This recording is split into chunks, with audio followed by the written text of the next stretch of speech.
नमस्कार मेरे प्रिय छात्र, मैं हूँ सतीश एन STJ FPS श्रीगृह। बच्चे देखिए, आज हम 8वीं कक्षा का पाठ 15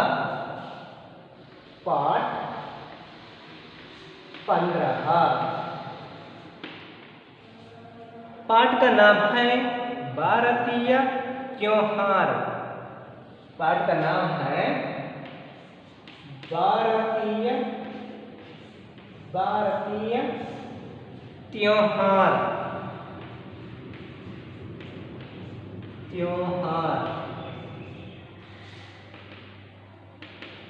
भारतीय त्योहार, पाठ का नाम है भारतीय त्योहार। बच्चे देखिए, हमारा देश भारत है। त्योहार का अर्थ है पर्व। त्योहार का अर्थ है त्योहार। त्योहार का अर्थ है पर्व। पर्व का अर्थ है त्योहार का अर्थ है पर्व। ओके बच्चे देखिए, मैं इस पाठ को पढ़ाते हैं, आप जरा ध्यान से सुनिए। ओके, समस्त विश्व में भारत ही एक ऐसा देश है जहां पर्व एवं त्योहारों का सिलसिला वर्ष भर चलता रहता है। भारतीय जनजीवन में इन धार्मिक उत्सवों और त्योहारों का महत्व है। भारतीय जनजीवन में इन धार्मिक उत्सवों और त्योहारों का महत्व है। मकर संक्रांति, बैसाखी, दशहरा, दिवाली, युगादि, ओणम, विशु, क्रिसमस, रमजान आदि ऐसा ही त्योहार है। कुछ त्योहारों का परिचय इस पाठ में दिया जा रहा है। पहला, मकर संक्रांति। मकर संक्रांति प्रत्येक वर्ष जनवरी महीने में पूरे भारत, विशेषतः दक्षिण भारत में मनाया जाता है। संक्रांति को फसल की कटाई का त्योहार भी कहा जाता है। इस त्योहार को घर घर में सुख संपत्ति के संकेत के रूप में मनाया जाता है। युगों से ऐसा माना जा रहा है कि इसी दिन से उत्तरायण पुण्यकाल प्रारंभ होता है। इस दिन सूर्य मकर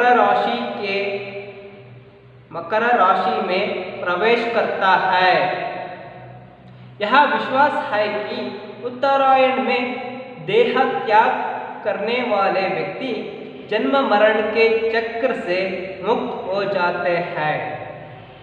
महाभारत के भीष्म पितामह कुरुक्षेत्र के युद्ध में घायल होने पर भी इसी दिन की प्रतीक्षा करते रहे और सूर्य के मकर राशि में प्रवेश करते ही उन्होंने अंतिम सांस ली। बैसाखी, यह त्योहार पंजाब में मनाया जाता है। पंजाबी इसे नए साल का प्रारंभ मनाते हैं। इसे नई फसल का त्योहार भी माना जाता है। इस अवसर पर खेत हरे भरे दिखाई पड़ते हैं और रबी फसल कटाई के लिए तैयार रहती है। इस कारण गांवों के किसान खुशी और उमंग से भर जाते हैं। इसलिए इस पर्व को उत्सव के रूप में मानते हैं। इस त्योहार के दिन सब मिलकर भोजपूर्ण भांगड़ा और गिद्धा नृत्य करते हैं। इस दिन सभी लोग परंपरागत वस्त्र पहनते हैं। ताजे गेहूं के आटे और आटे की रोटी, देसी घी और गुड़ खाते हैं। उत्सवाग्नि जलाकर उसके चारों ओर नाचते हैं। विशु केरल में नव वर्ष के आरंभ को विशु त्योहार के रूप में मनाया जाता है। विशुकानो अर्थात शुभ दृश्य के अवलोकन की प्रथा इस नववर्ष के उत्सव का महत्वपूर्ण अंग होती है। अक्षत, नए वस्त्र, तांबूल पत्र, सुपारी, दर्पण, फूल, सिक्का आदि समृद्धि के सूचक पदार्थों को कांसे भी बर्तन में रखा जाता है, जिसे कनी कहते हैं। परिवार की सबसे बड़ी सदस्य कनी की व्यवस्था विशु की पूर्व रात ही करती है। केरल के लोगों का विश्वास है कि विशु के दिन जो सबसे पहले इसे देखता है उसके लिए नववर्ष मंगलकारी हो जाता है। क्रिसमस पूरे विश्व में ईसाई समुदाय द्वारा क्रिसमस त्योहार बड़ी धूमधाम से मनाया जाता है। हर साल 25 दिसंबर को इस त्योहार पर गिरजाघर जाकर ईसाई सामूहिक प्रार्थना में भाग लेते हैं। इस अवसर पर गाए जाने वाले गीतों को क्रिसमस कैरल्स कहते हैं। बर्फीली सर्दियों में भी हरे भरे रहने वाले क्रिसमस पेड़ को इस अवसर पर सजाया जाता है। एक बार महारानी विक्टोरिया के पति राजकुमार एल्बर्ट ने अपने महल विंडसर कासल में कैंडिज, फल और छोटे तोहफों से एक बहुत बड़े क्रिसमस ट्री को सजाया था। तब से यह परंपरा चल पड़ी। रमजान मुसलमानों का पवित्र त्योहार है। रमजान के महीने में मुसलमान 30 दिन का रोज़ा रखते हैं। रोज़ा का मतलब है उपवास का व्रत। मुसलमान मानते हैं कि सूर्योदय के पहले और सूर्यास्त के बाद ही खाना खाया जा सकता है और इस बीच खाने पीने की क्रिया को बंद रखना चाहिए। इस तरह 30 दिनों तक उपवास करने के बाद रमजान त्योहार को बड़ी धूमधाम से मनाया जाता है। सभी मुसलमान बंधु मस्जिद जाते हैं, नमाज पढ़ते हैं और मिठाई बांटकर परस्पर गले मिलते हैं। यह त्योहार भाईचारे की भावना और आपसी बंधुत्व का प्रतीक है। भारत में मनाए जाने वाले ये सभी त्योहार हर्ष और उल्लास, सुख और आनंद के पर्व हैं। इनको हम अपने देश की सांस्कृतिक धरोहर कहा सकते हैं। बच्चे देखिए, इस पाठ में हम भारतीय जनजीवन में हम लोग सब भारतीय लोगों ने आचरण करने वाला त्योहार या पर्व के बारे में हम जानकारी हासिल करते हैं इस पाठ से। ओके, देखिए, समस्त विश्व में, सारा दुनिया या संसार में ಭಾರತ ही एक ऐसा देश है। ಭಾರತವು ಕೂಡ ಒಂದು ದೇಶ ಆಗಿದೆ। ಈ ಪ್ರಪಂಚದಲ್ಲಿ ಹೇಗೆ ಎಲ್ಲ ಹಲವಾರು ದೇಶಗಳಿದ್ದಾವೆ ಹಾಗೇನೆ ಭಾರತವು ಕೂಡ ಒಂದು ದೇಶ। जहाँ पर्व एवं त्योहारों का सिलसिला वर्ष भर चलता है।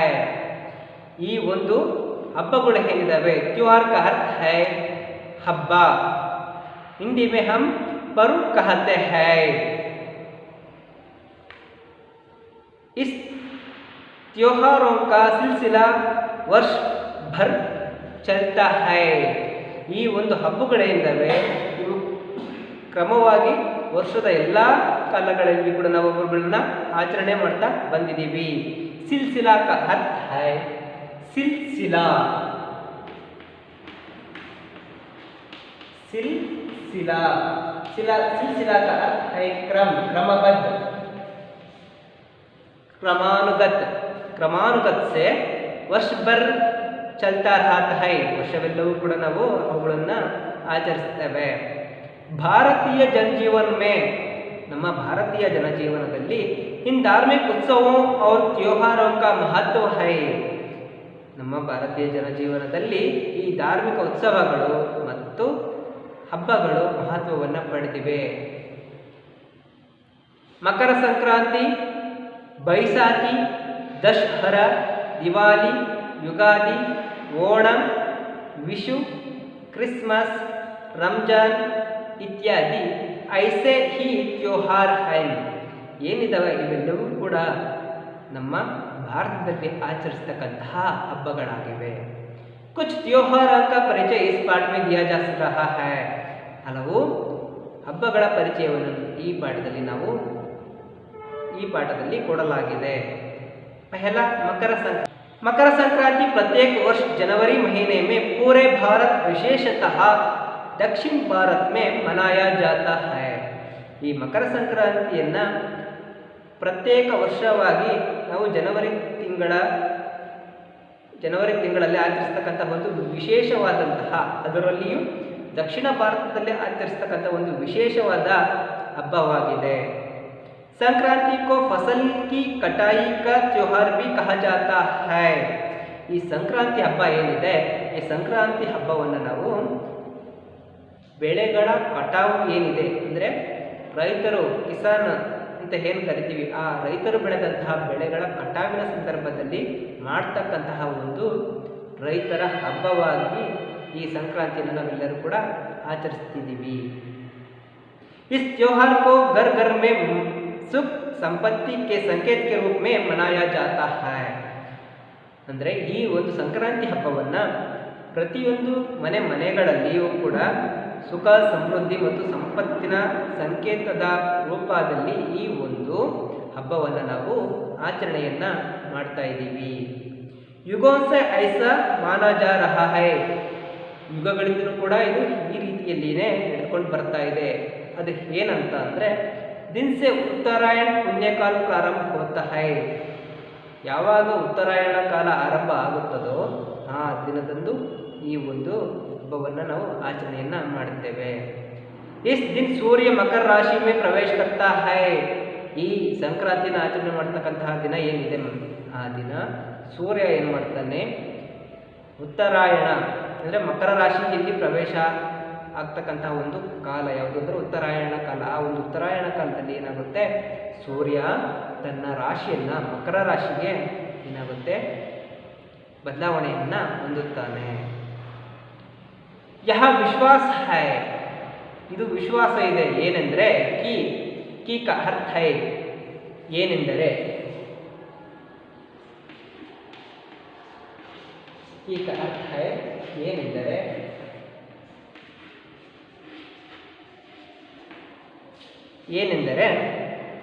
दिन सूर्य मकर राशि में प्रवेश करता है. ಅಂದರೆ ಉತ್ತರಾಯಣ में ದೇಹ ತ್ಯಾಗ करने वाले ವ್ಯಕ್ತಿ, ಅಂದರೆ ಈ ಉತ್ತರಾಯಣ ಕಾಲದಲ್ಲಿ ದೇಹವನ್ನು ತ್ಯಾಗ ಮಾಡ್ತಕ್ಕಂತಹ ಒಂದು ವ್ಯಕ್ತಿ ಏನಿದ್ದಾನೆ, ಜನ್ಮ ಮರಣಕ್ಕೆ ಚಕ್ರ ಸೆ ಮುಕ್ತ ಹೋ ಜಾತೆ ಹೈ. ಜನನ ಮತ್ತು ಮರಣಗಳಿಂದ ಮುಕ್ತಿಯನ್ನು ಪಡಿತಕ್ಕಂತಹ ಒಂದು ದಿನ ಯಾವುದಾಗಿದೆ, ಈ ಉತ್ತರಾಯಣ ಕಾಲ. ಮಹಾಭಾರತಕ್ಕೆ ಭೀಷ್ಮ ಪಿತಾಮಹ, ಮಹಾಭಾರತದಲ್ಲಿ ಬರ್ತಕ್ಕಂಥ ಭೀಷ್ಮ ಪಿತಾಮಹ ಏನಿದ್ದಾರೆ ಅವರು ಕುರುಕ್ಷೇತ್ರಕ್ಕೆ ಯುದ್ಧ ಮೇ ಘಾಯಲ್ ಹೋನೆ ಪರ್ ಭಿ, ಅಂದರೆ ಆ ಒಂದು ಯುದ್ಧದಲ್ಲಿ ಅವರು ತುಂಬ ಗಾಯಗಳಿಂದ ಅವರು ಘಾಸಿಗೊಂಡಿದ್ದರೂ ಕೂಡ ಅವರು ತಮ್ಮ ಆತ್ಮವನ್ನು ಹಾಗೆ ಹಿಡಿದಿಟ್ಕೊಂಡಿರ್ತಾರೆ. ಏನಕ್ಕೆ ಅಂದರೆ पर इसी दिन की प्रतीक्षा करते रहे और सूर्य के मकर राशि में प्रवेश करते ही उन्होंने अंतिम सांस ली.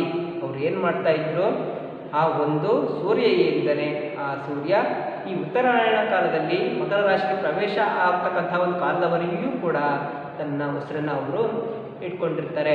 ಯಾವಾಗ ಸೂರ್ಯ ತನ್ನ ರಾಶಿಯನ್ನು ಮಕರ ರಾಶಿಗೆ ಬದಲಾವಣೆ ಮಾಡ್ತಾನೆ ಆ ಒಂದು ಸಮಯದಲ್ಲಿ ಅವರು ಅಂತಿಮ ಉಸಿರನ್ನು ಅವರು ಬಿಡ್ತಾರೆ. ಅಂದರೆ ಅವರು ಇಲ್ಲಿವರೆಗೂ ಕೂಡ ತಮ್ಮ ಜೀವನವನ್ನು ಹಿಡಿದಿಟ್ಕೊಂಡಿರ್ತಾರೆ. ಆ ನಂತರದಲ್ಲಿ ಆ ಒಂದು ಉತ್ತರಾಯಣ ಕಾಲದಲ್ಲಿ ತಮ್ಮ ದೇಹವನ್ನು ತ್ಯಾಗವನ್ನು ಮಾಡ್ತಾರೆ. ಯಾರು? ಭೀಷ್ಮ ಪಿತಾಮಹ. बैसाखी, तीसरा है बैसाखी। बैसाखी यह त्योहार पंजाब में मनाया जाता है। पंजाब राज्य में आचरण करने वाला त्योहार है बैसाखी। पंजाबी इसे नए साल का प्रारंभ मानते हैं। ಈ ಪಂಜಾಬಿ ಜನ ಏನಿದ್ದಾರೆ ಅವರು ಇದನ್ನು ಹೊಸ ವರ್ಷದ ರೂಪದಲ್ಲಿ ಆಚರಣೆ ಮಾಡ್ತಕ್ಕಂಥ ಒಂದು ಹಬ್ಬ. इसे नए फसल का त्योहार भी माना जाता है। ನಾವು ಹೇಗೆ ಹೊಸ ವರ್ಷವನ್ನು ಫಸಲಿನ ಹಬ್ಬವಾಗಿ ಸಂಕ್ರಾಂತಿಯನ್ನು ಆಚರಣೆ ಮಾಡ್ತೀವಿ, ಅದೇ ರೀತಿಯಲ್ಲಿ ಈ ಪಂಜಾಬಿ ಜನ ಏನಿದ್ದಾರೆ ಅವರು ಇದನ್ನು ಒಂದು ಅಂದರೆ ಬೆಳೆಗಳ ಅಥವಾ ಫಸಲಿನ ಹಬ್ಬವಾಗಿ ಇದನ್ನು ಅವರು ಆಚರಣೆ ಮಾಡ್ತಾರೆ. ಜೊತೆಯಲ್ಲಿ ಹೊಸ ವರ್ಷವಾಗಿ ಇದನ್ನು ಆಚರಣೆಯನ್ನು ಮಾಡ್ತಾರೆ. ಇಸ್ ಅವಸರ ಪರ್ ಖೇತ್ ಹರೆ ಭರೆ ದಿಖಾಯಿ ಪಡ್ತೆ ಹೈ. ಈ ಒಂದು ಅವಧಿಯಲ್ಲಿ ಅವರ ಹೊಲಗಳು ಏನಾಗ್ತಿರ್ತವೆ? ಖೇತ್ ಕ ಅರ್ಥ ಹೈ ಖೇತ್, ಖೇತ್ ಕ ಅರ್ಥ ಹೈ ಹೊಲ. ಅವರ ಹೊಲಗಳು ಏನಾಗಿರ್ತವೆ? ಹರೆ ಬರೆ ಅಂದರೆ ಹಸಿರಿನಿಂದ ಕಂಗೊಳಿಸ್ತಾ ಇರ್ತವೆ. और रबी फसल कटाई के लिए तैयार रहती है। रबी फसल कटाई के लिए तैयार है। फसल में दो भेद है, खरीफ और रबी। उस रबी फसल कटाई के लिए तैयार रहते। ಈ ರಬಿ ಬೆಳೆ ಏನಿದೆ ಇದು ಕಟಾವು ಮಾಡಲಿಕ್ಕೆ ಬಂದಿರತಕ್ಕಂಥ ಒಂದು ಬೆಳೆ ಆಗಿರುತ್ತದೆ. ಅಂದರೆ ಆ ಬೆಳೆದಂತಹ ಫಸಲು ಏನಿರುತ್ತೆ ಅದು ಅವರ ಕೈಗೆ ಸಿಕ್ಕಿರುತ್ತೆ. इस कारण गांव के किसान खुशी और उमंग से भर जाते हैं। ಈ ಒಂದು ಕಾರಣದಿಂದ ಅಂದರೆ ಬೆಳೆದಂತಹ ಫಸಲು ಏನಾಗಿರುತ್ತೆ ಅವ್ರ ಕೈಗೆ ಸಿಕ್ಕಿರುವ ಕಾರಣದಿಂದಾಗಿ ಆ ರೈತರು ತುಂಬ ಖುಷಿ ಸಂತೋಷದಿಂದ ಈ ಹಬ್ಬವನ್ನು ಆಚರಿಸುತ್ತಾರೆ. इसलिए इस पर्व को उत्सव के रूप में मानते हैं। ಆದ್ದರಿಂದ ಈ ಒಂದು ಹಬ್ಬವನ್ನು ಉತ್ಸವದ ರೂಪದಲ್ಲಿ ಅವರು ಆಚರಣೆಯನ್ನು ಮಾಡ್ತಾರೆ. इस त्योहार के दिन सब मिलकर भोजपुरी भांगड़ा और गिद्धा नृत्य करते हैं। ಈ ಒಂದು ಅವಧಿಯಲ್ಲಿ ಅವರು भांगड़ा और गिद्धा नृत्य करते हैं। गिद्धा नृत्य करते हैं। इस दिन सभी लोग परंपरागत वस्त्र पहनते हैं। ಈ ಒಂದು ಅವಧಿಯಲ್ಲಿ ಆ ಪಂಜಾಬಿಯ ಜನ ಪರಂಪರಾಗತವಾಗಿ ಬಂದಿರತಕ್ಕಂತಹ ವಸ್ತ್ರಗಳನ್ನು ಧರಿಸ್ತಾರೆ. ಪಹನ್ತಾ का अर्थ है ಪಹನ್ತೆ ಧರಿಸು. ಅವ್ರು ಏನು ಮಾಡ್ತಾರೆ? ಪರಂಪರಾಗತವಾಗಿ ಬಂದಿರತಕ್ಕಂಥ ವಸ್ತ್ರಗಳನ್ನು ಧರಿಸ್ತಾರೆ. और ತಾಜೆ ಗೇಹು ಹಾಗೆಯೇ ತಾಜವಾಗಿರ್ತಕ್ಕಂತಹ ಗೋಧಿಯನ್ನು, ಗೇಹು का अर्थ है ಗೋಧಿ,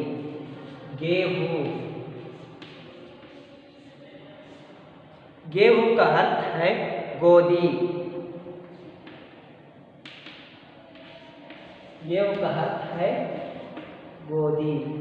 ಏನಿದೆ ಅವರು ತಾಜಾ ಹೊಸದಾಗಿ ಬೆಳೆದಂತಹ ಗೋಧಿ, ಆ ಒಂದು ಗೋಧಿಯಿಂದ ಮಾಡಲ್ಪಟ್ಟಂತಹ ರೊಟ್ಟಿಯನ್ನು ಅವರು ಮಾಡ್ತಾರೆ. ಜೊತೆಯಲ್ಲಿ ದೇಸಿ ಗೀ ಮನೆಯಲ್ಲೇ ತಯಾರಿಸಿದಂತಹ ತುಪ್ಪ, ಗೀ का अर्थ है ಗೀ, ತುಪ್ಪ ಅಂದರೆ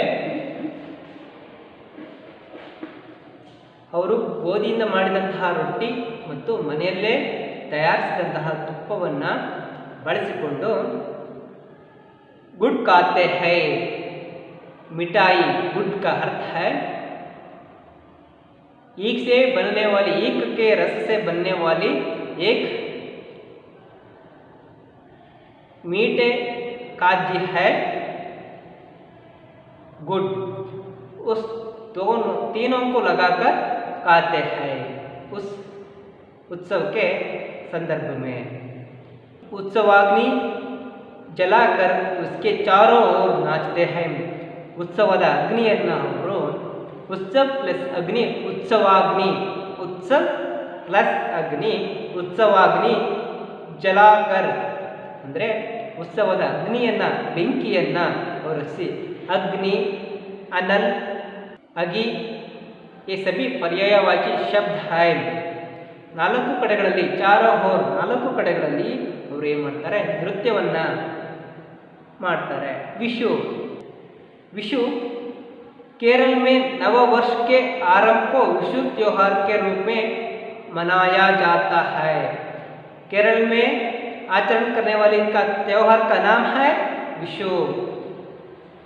यह विशु केरल में ಕೇರಳದಲ್ಲಿ ಹೊಸ ವರ್ಷದ ರೂಪದಲ್ಲಿ ಆಚರಣೆ ಮಾಡ್ತಕ್ಕಂಥ ಒಂದು ಹಬ್ಬ ವಿಶು। ನಾವೀಗ ಏನು ನೋಡ್ತಾ ಇದ್ವಿ, ಸಂಕ್ರಾಂತಿ, ಬೈಸಾಖಿ, ವಿಶು ಇವು ಮೂರೂ ಕೂಡ ಹೊಸ ವರ್ಷದ ರೂಪದಲ್ಲಿ ಆಚರಿಸ್ತಕ್ಕಂತಹ ಭಾರತದ ಹಬ್ಬಗಳಾಗಿವೆ। विशु का अर्थात शुभ दृश्य के अवलोकन की प्रथा इस नववर्ष के उत्सव का महत्वपूर्ण अंग होती है। ವಿಶುಕಾನ್ का ಅರ್ಥ ಏನಿದೆ ಅಂತಂದರೆ ಶುಭ ದೃಶ್ಯ ಅಂತ ಹೇಳಿ, ಆ ಶುಭ ದೃಶ್ಯವನ್ನು ಯಾರು ನೋಡ್ತಾರೆ ಅವರಿಗೆ ಆ ವರ್ಷವೆಲ್ಲೂ ಕೂಡ ಲಾಭದಾಯಕ ಆಗಿರುತ್ತೆ ಅಂತಕ್ಕಂಥದ್ದು ಈ ಒಂದು ಉತ್ಸವದ ಅಥವಾ ಈ ಒಂದು ಹಬ್ಬದ ಒಂದು ವಿಶೇಷತೆ। अक्षता, नए वस्त्र, तांबूला पत्र और सुपारी, दर्पण, फूल, सिक्का आदि समृद्धि के सूचक पदार्थों को कांस के बर्तन में रखा जाता है। ಈಗ ಏನಿದಾವೆ ಈ ಎಲ್ಲ ಪದಾರ್ಥಗಳು, ಅಕ್ಷತೆಗಳು ಮತ್ತು ಹೊಸದಾದಂತಹ ವಸ್ತ್ರಗಳನ್ನು ಮತ್ತು ತಾಂಬೂಲಗಳು, ಅಡಿಕೆ ತಾಂಬೂಲ, ಕನ್ನಡಿ, ಹೂಗಳು ಮತ್ತು ನಾಣ್ಯಗಳು ಮತ್ತಿತರ ನಾವು ದಿನನಿತ್ಯ ಬಳಸ್ತಕ್ಕಂತಹ ಅಮೂಲ್ಯ ವಸ್ತುಗಳನ್ನು ಅವರು ಏನು ಮಾಡ್ತಾರೆ, ಕಾಂಚ್, कांच का अर्थ कांसे, कांसे का अर्थ है कंचू, कांसे, कांसे का अर्थ है कांसे, कंचू ಅವ್ರು ಏನು ಮಾಡ್ತಾರೆ, ಕಂಚಿನ ಒಂದು ಪಾತ್ರೆ ಅಥವಾ ಒಂದು ಬಟ್ಟಲಿನಲ್ಲಿ ಕಂಚಿನ ಒಂದು ಪಾತ್ರೆಯಲ್ಲಿ ಈ ದಿನನಿತ್ಯ ಬಳಸ್ತಕ್ಕಂಥ ಎಲ್ಲ ವಸ್ತುಗಳನ್ನು ಅವ್ರು ಏನು ಮಾಡ್ತಾರೆ, ಸಜಾಕರ್ ರಖತೆ ಹೈ ಅಂದರೆ ಸೇರಿಸಿ ಇಟ್ಟಿರ್ತಾರೆ। परिवार की सबसे बड़ी सदस्य कनी की व्यवस्था विशु की पूर्व रात ही करते हैं। ಆ ಮನೆಯ ಹಿರಿಯರಾದಂತಹ ಸದಸ್ಯರು ಏನು ಮಾಡ್ತಾರೆ, ಈ ವ್ಯವಸ್ಥೆಯನ್ನು ಆ ವಿಶು ಹಬ್ಬದ ಹಿಂದಿನ ರಾತ್ರಿಯಲ್ಲಿನೇ ಅವರು ಮಾಡ್ತಾರೆ। ಅದಕ್ಕೆ ನಾವು ಕನಿ ಅಂತ ಹೇಳಿ ಕರಿತೀವಿ।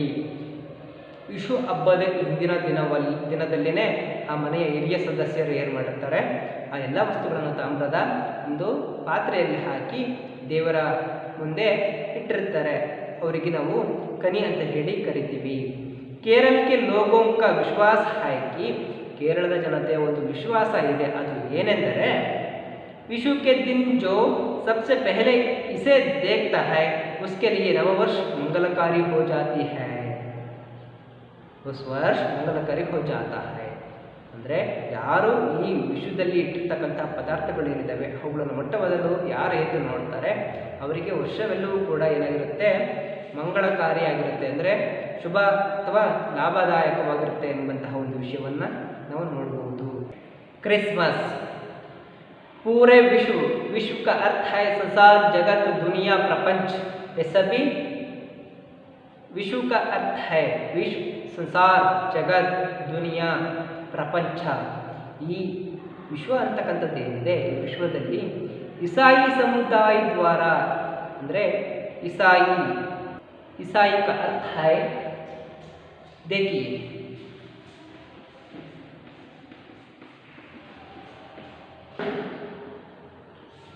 ईसाई, क्रिश्चियन,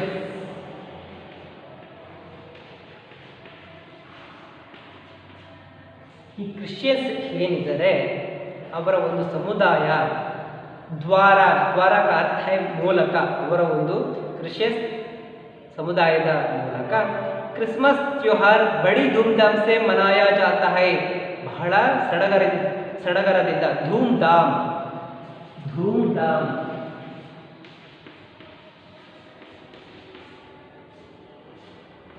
ಸಡಗರ ತುಂಬಾ ಸಡಗರದಿಂದ ಈ ಒಂದು ಹಬ್ಬವನ್ನು ಆಚರಿಸ್ತಾರೆ हर साल 25 दिसंबर को इस त्योहार पर गिरजाघर जाकर ईसाई सामूहिक प्रार्थना में भाग लेते हैं ಈ ದಿನ ಏನಿದೆ ಡಿಸೆಂಬರ್ 25ನೇ ತಾರೀಕನ್ನ ಕ್ರಿಸ್ಮಸ್ಸಿನ ದಿನ ಅಂತ ಹೇಳಿ ನಾವು ಕರಿತೀವಿ. ಡಿಸೆಂಬರ್ 25ನೇ ತಾರೀಕಿನಂದು ಪ್ರತಿಯೊಬ್ಬರು ಕೂಡ ಗಿರಿಜಾಘರ್ ಜಾಕರ್ ईसाई सामूहिक प्रार्थना में भाग लेते हैं. ಆ ಒಂದು ಮನೆಗೆ ಹೋಗ್ಬಿಟ್ಟು ಹಲವಾರು ಹಿಂದುಳಿದ ಜನಗಳ ಮನೆಗೆ ಹೋಗ್ಬಿಟ್ಟು ಯಾರು ಸಭೆಯನ್ನು ಮಾಡ್ತಾರೆ ಅವರ ಒಂದು ಮನೆಗೆ ಹೋಗಿ ಅವರೇನು ಮಾಡ್ತಾರೆ ಸಾಮೂಹಿಕವಾಗಿ ಪ್ರಾರ್ಥನೆಯನ್ನು ಮಾಡಿ ಅವರೆಲ್ಲರೂ ಕೂಡ ಅದರಲ್ಲಿ ಭಾಗವಹಿಸ್ತಾರೆ. इस अवसर पर गए जाने वाले गीतों को क्रिसमस कैरलस कहते हैं. ಈ ಒಂದು ಅವಧಿಯಲ್ಲಿ ಅವರು ಏನು ಹಾಡನ್ನು ಹೇಳ್ತಾರೆ ಆ ಒಂದು ಹಾಡಿಗೆ ಕ್ರಿಸ್ಮಸ್ कैरल्स कहते हैं. ಅದನ್ನು क्रिसमस कैरल्स ಅಂತ ಹೇಳಿ ನಾವು ಕರಿತೀವಿ. बर्फीली सर्दियों में भी हरे भरे रहने वाले क्रिसमस पेड़ को इस अवसर पर सजाया जाता है. ಬರ್ಫಿಲಿ ಅಂತಂದರೆ ಅವರು ಮಂಜಿನ ಆಕೃತಿಯಲ್ಲಿ ಏನು ಮಾಡ್ತಾರೆ ಹಸಿರಿನಿಂದ ಕಂಗೊಳಿಸ್ತಕ್ಕಂತಹ ಒಂದು ಕ್ರಿಸ್ಮಸ್ ಟ್ರೀಯನ್ನು ಅವರು ಅಲ್ಲಿ ಕ್ರಿಯೇಟ್ ಮಾಡಿರ್ತಾರೆ. ಅಂದರೆ ಹಸಿರಿನಿಂದ ಕಂಗೊಳಿಸ್ತಕ್ಕಂಥ ಒಂದು ಮರವನ್ನು ಅವ್ರು ಏನು ಮಾಡ್ತಾರೆ ಸಿಂಗರಿಸಿರ್ತಾರೆ. एक बार महारानी विक्टोरिया के पति राजकुमार एल्बर्ट ने अपने महल विंटर कासल में काइंडीज फल और छोटे तोहफों से एक बहुत बड़े क्रिसमस ट्री को सजाया जाता है. ಇಂಗ್ಲೆಂಡಿನ ರಾಣಿ ಏನಿದ್ದಾರೆ ಎಲಿಜಬೆತ್ ಅವರ ಒಬ್ಬ ಪ್ರತಿ ಏನಿದ್ದಾರೆ ಅವರು ಎಲ್ಬರ್ಟ್ ಅಂತಕ್ಕಂಥವರು ತಮ್ಮ ಮನೆಯ ಮುಂದೆ ಏನು ಮಾಡಿದರು ಹಲವಾರು ಹಣ್ಣುಗಳು ಮತ್ತು ಚಿಕ್ಕ ಚಿಕ್ಕದಾದಂತಹ ಸಿಹಿ ತಿನಿಸುಗಳನ್ನು ಇಟ್ಟು ಅವರೇನು ಮಾಡಿದರು ಕ್ರಿಸ್ಮಸ್ ಟ್ರೀಯನ್ನು ನೆಟ್ಟಿದ್ರು. ಅಂದಿನಿಂದ ಇಂದಿನವರೆಗೂ ಕೂಡ ಈ ಒಂದು ಪರಂಪರೆ ಅಂತಕ್ಕಂಥದ್ದು ಮುಂದುವರೆದುಕೊಂಡು ಬಂದಿದೆ. ತಬ್ಸೆ ಯಹ ಪರಂಪರಾ ಚಲಿ ಪಡಿ ಹೈ ನಡೀತಾ ಇದೆ. ರಂಜಾನ್ ಮುಸಲ್ಮಾನೋಂ ಕಾ ಪವಿತ್ರ ತ್ಯೋಹಾರ್ ಹೈ. ರಂಜಾನ್ ಅಂತಕ್ಕಂಥದ್ದು ಮುಸ್ಲಿಂ ಬಾಂಧವರು ಹೇಳಿದರೆ ಆ ಒಂದು ಮುಸ್ಲಿಂ ಸಮುದಾಯದ ಒಂದು ಪವಿತ್ರವಾದಂತಹ ಒಂದು ಹಬ್ಬವಾಗಿದೆ. पर्व कहते हैं त्योहार. रमजान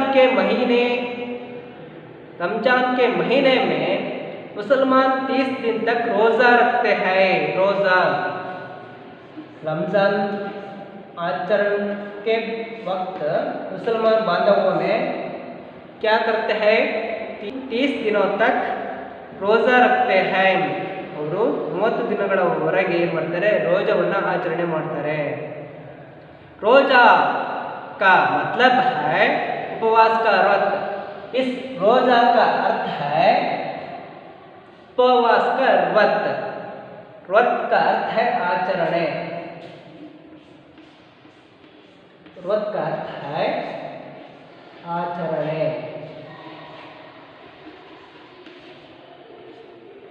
ಅವರು ಏನು ಮಾಡ್ತಾರೆ ಆ 30 ದಿನಗಳ ಕಾಲ ಉಪವಾಸವನ್ನು ಆಚರಿಸ್ತಾರೆ. ಮುಸಲ್ಮಾನ್ ಮಾನ್ತೆ ಹೈ. ಆ ಮುಸ್ಲಿಂ ಸಮುದಾಯದವರು ತಿಳಿದಿದ್ದಾರೆ ಅದೇನೆಂದರೆ ಸೂರ್ಯೋದಯಕ್ಕೆ ಪೆಹಲೆ और सूर्यास्त के बाद ही खाना खाया जा सकता है. ಸೂರ್ಯೋದಯದ ಮೊದಲು ಮತ್ತು ಸೂರ್ಯೋದಯದ ನಂತರ ಅಂದರೆ ಸೂರ್ಯಾಸ್ತದ ನಂತರ, ಸೂರ್ಯ ಹುಟ್ಟುವುದಕ್ಕಿಂತ ಮೊದಲು ಸೂರ್ಯ ಮುಳುಗಿದ ನಂತರ ಊಟವನ್ನು ಮಾಡಬೇಕು ಅಂತಕ್ಕಂಥದ್ದು ಈ ಒಂದು ಋತುದ ಒಂದು ನಿಯಮ. और इस बीच खाने पानी की क्रिया को बंद रखना चाहिए. ಈ ಒಂದು ಅವಧಿ ಏನಿದೆ ಸೂರ್ಯೋದಯದ ನಂತರ ಸೂರ್ಯಾಸ್ತದ ಒಳಗಡೆ ಅಂದರೆ ಹಗಲಿನ ವೇಳೆಯಲ್ಲಿ ದಿನದ ವೇಳೆಯಲ್ಲಿ ಯಾವುದನ್ನು ಕೂಡ ಅವರು ತಿನ್ನಬಾರದು ಮತ್ತು ಏನನ್ನು ಕೂಡ ಕುಡಿಯಬಾರದು ಎಂಬಂತಹ ಒಂದು ನಿಯಮವನ್ನು ಅವರು ಅಳವಡಿಸಿಕೊಂಡಿದ್ದಾರೆ. इस तरह 30 दिनों तक उपवास करने के बाद रमज़ान त्योहार को बड़ी धूमधाम से मनाया जाता है. ಈ ಒಂದು ರೀತಿಯಲ್ಲಿ ಅವರು 30 ದಿನಗಳ ಕಾಲ ಉಪವಾಸ ವ್ರತವನ್ನು ಆಚರಣೆ ಮಾಡಿದ ನಂತರದಲ್ಲಿ ಕೊನೆಯ 30ನೇ ದಿನದಂದು ಅವರು ಏನು ಮಾಡ್ತಾರೆ, ತುಂಬ ಸಡಗರದಿಂದ, ಧೂಮ್ ಧಾಮ್ ಕಾ ಅರ್ಥ ಹೈ ಸಡಗರ, ತುಂಬ ಸಡಗರದಿಂದ ಅವ್ರು ಏನು ಮಾಡ್ತಾರೆ, ಈ ಒಂದು ಹಬ್ಬವನ್ನು ಆಚರಣೆಯನ್ನು ಮಾಡ್ತಾರೆ. ಸಭಿ ಮುಸಲ್ಮಾನ್ ಬಂದು ಮಸ್ಜಿದ್ ಜಾತ ಹೈ, ಆ ಒಂದು ದಿನ ಏನು ಮಾಡ್ತಾರೆ, ಆ ಮುಸ್ಲಿಂ ಬಾಂಧವರು ಮಸ್ಜಿದ್ ಅದಕ್ಕೆ ಅವರೆಲ್ಲರೂ ಕೂಡ ಹೋಗ್ತಾರೆ.